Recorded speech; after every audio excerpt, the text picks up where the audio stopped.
তিপ্রামথা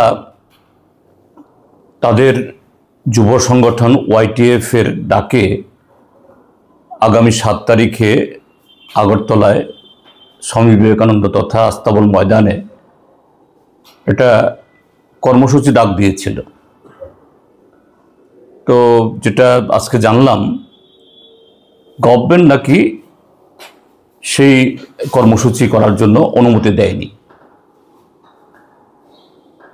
এটা আমি বলবো, আমাদের পার্টি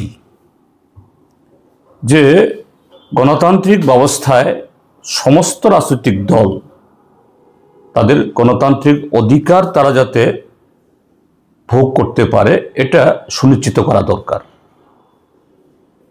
এটা তিপ্রামথাই হোক বা অন্য যে কোনো দল, তার সে গণতান্ত্রিক অধিকার আছে। এভাবে সরকার তাদের এই কর্মসূচিতে বাধা দেওয়া এটা ঠিক হয়নি, এটা মোটেই উচিত নয়, এটা সমর্থন করি না।